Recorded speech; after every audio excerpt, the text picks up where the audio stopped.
وَاعْتَصِمُوا بِحَبْلِ اللَّهِ جَمِيعًا وَلَا تَفَرَّقُوا، تم سب کے سب مل کر اللہ کی رسی کو مضبوطی سے تھام لو اور فرقوں میں مت بٹو۔ اور اللہ کی رسی صحیح مسلم میں نبی علیہ السلام نے بیان فرما دیا کہ وہ قرآن ہے۔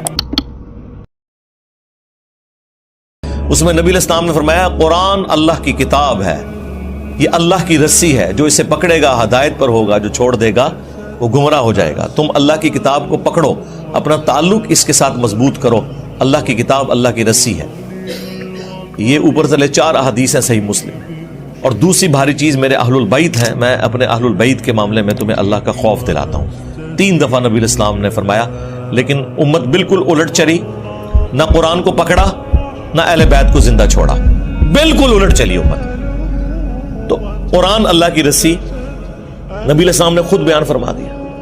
اور دیکھیں رسول اللہ کو سینٹرڈ کر کے اللہ تعالیٰ نے قرآن میں سورۃ الانعام کے اندر کیا ارشاد فرمایا، ان الذین فرقوا دینہم وکانوا شیعا، بے شک جنہوں نے اپنے دین میں فرقے بنا لیے اور اپنے آپ کو گروہوں میں بانٹ لیا، لست منہم فی شیء، اے نبی آپ کے ساتھ ان کا کوئی تعلق نہیں ہے۔ بے شک وہ کہتے رہے کہ غلامی رسول میں موت بھی قبول ہے، لبیک یا رسول اللہ کہتے رہے، ٹھیک ہے جی، نعرہ تکبیر لگاتے رہے، جو مرضی، آپ کے ساتھ ان کا کوئی تعلق نہیں۔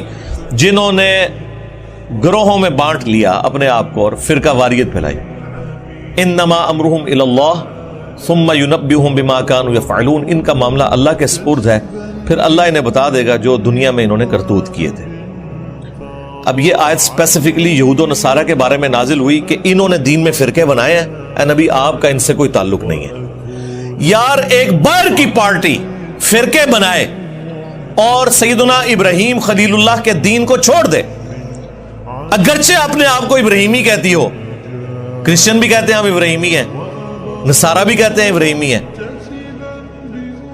اس کے باوجود رسول اللہ کو کہا جا رہا ہے صلی اللہ علیہ وسلم آپ کا ان سے کوئی تعلق نہیں ہے، اور اگر نبی کے اپنے ماننے والے یہ کام کریں تو انہیں تو پڑیں گے لتر۔ وہ دوسروں کی غلطی نہیں برداشت کی جا رہی، اپنوں کو چھوڑتا ہے کوئی؟ کس لیول پہ اتر کے، ما کان ابراہیم یہودی ولا نصرانی ولکن کان حنیفا مسلما وما کان من المشرکین۔ اوے ابراہیم نہ تو یہودی تھے نہ نصرانی تھے، وہ تو سب سے ٹوٹ کر ایک اللہ کے ہو گئے تھے، اور وہ مشرک نہیں تھے۔ یعنی وہ یہود و نصارہ دونوں کلیم کرتے تھے کہ ہم ابراہیمی ہیں۔ اللہ نے کیا فرمایا؟ نا، یہ نا بڑی امپورٹنٹ ہے، نا سے سٹارٹ ہوا ہے۔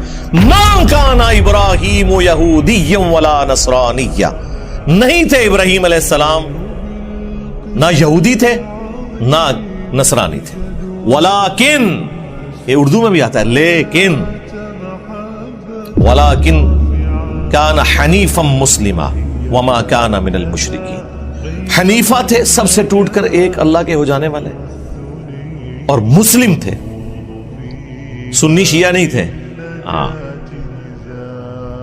اور ایک اللہ کے ماننے والے تھے، مشرک نہیں تھے۔ آج بھی ابراہیمی وہ ہوگا جو ابراہیم علیہ السلام کے طریقے پہ ہوگا، سب سے ٹوٹ کر ایک اللہ کا ہو جانے والا تابع فرما۔ اور پھر اللہ تعالیٰ حضرت ابراہیم کو کتنا آن کرتے ہیں قرآن میں، ملت ابیکم ابراہیم هو سماکم المسلمین من قبل وفی ھذا، پیروی کرو ابراہیم کی ملت کی جس نے تمہارا نام مسلم رکھ دیا تھا، من قبل، اس قرآن کے نزول سے پہلے، وفی ھذا، اور اس کتاب میں ہم نے بھی تمہارا نام مسلم رکھ دیا۔ اب اس سے زیادہ آپ کو کیسے سمجھایا جائے؟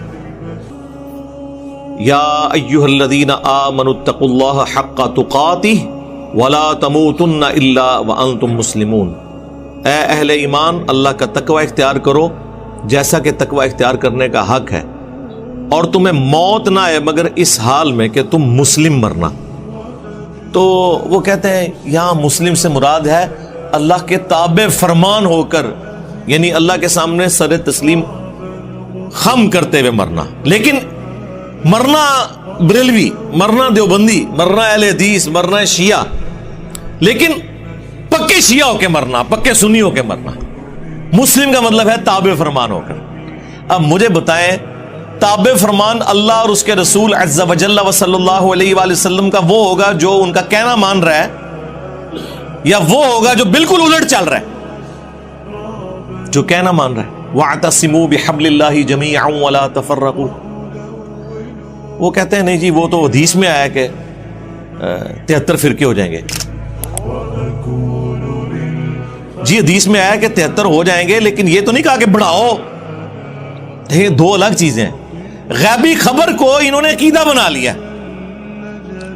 وہ تو سر صحیح مسلم میں آیا کہ قرب قیامت میں عورتیں ایسا لباس پہنیں گی گویا کہ ننگی نظر آئیں گی، یا تو وہ چست لباس ہوگا یا باریک ہوگا. تو اس کا کیا مطلب ہے کہ نبی علیہ السلام نے ہمیں یہ حکم دیا ہے کہ اپنی عورتوں کو ننگا لباس پہنانا ہے، یا یہ مطلب ہے کہ ایسا ہوگا تم نے نہیں کرنا؟ تو سرکار اس کو جوڑ لے ادھر جو ابو داؤد کے اندر حدیث ہے. ترمذی والی سند کے اوپر کلام ہے وہ جو 73 فرقوں والی ہے، لیکن ابو داؤد والی سند جو ہے وہ مضبوط ہے کہ میری امت کے 72 فرقے جہنم میں جائیں گے اور صرف ایک جنت میں جائے گا.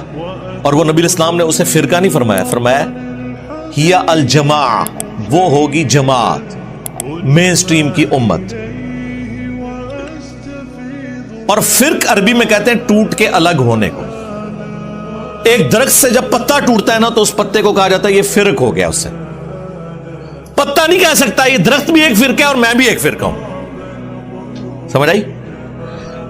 تو اسلام ایک درخت تھا. نبی علیہ السلام کے مبارک زمانے میں صحابہ اہل بیت ایک گروہ تھے، کوئی فرقے نہیں تھا. جب ان سے ٹوٹ کے لوگ الگ ہوئے، 72 پتے ٹوٹ گئے، اب وہ 72 یہ کہیں گے کہ اس درخت کو ملا کے ہم ٹوٹل 73 فرقے ہیں، یا یہ کہا جائے گا کہ یہ 72 فرق ہیں، وہ اصل ہے. اسی لیے میرا چیلنج ہے کسی حدیث میں اس جنتی گروہ کو فرقہ نہیں کہا گیا. وہ ٹیکنیکلی غلط ہے، وہ فرقہ ہو ہی نہیں سکتا. جس سے ٹوٹ کے چیز الگ ہو وہ فرقہ ہوتی ہے، اصل چیز تو اپنی جگہ موجود ہے. سمجھ آئی؟ اس کو آپ فرقہ کیسے کہہ سکتے ہیں؟ یہ لنگوسٹک میں ہی غلط سٹیٹمنٹ ہو جائے گی. اس کے لیے لفظ ہے طائفہ منصورہ. بخاری مسلم دونوں میں حدیث ہے میری امت کا ایک گروہ قیامت تک حق پر قائم رہے گا اور کوئی نقصان پہنچانے والا انہیں نقصان نہیں پہنچا سکے گا. وہ حق پر قائم رہیں گے یہاں تک کہ قیامت کی صبح ہو جائے. اور امام بخاری نے پتہ ہے اس حدیث کے اوپر کیا باب باندھا ہے؟ ہوا اہل العلم. اس سے مراد وہ لوگ ہیں جو علم والے ہیں. انہوں نے نہیں کہا کہ اس سے مراد بریلوی، دیوبندی، وہابی، شیعہ، سنی ہے. اہل علم ہے.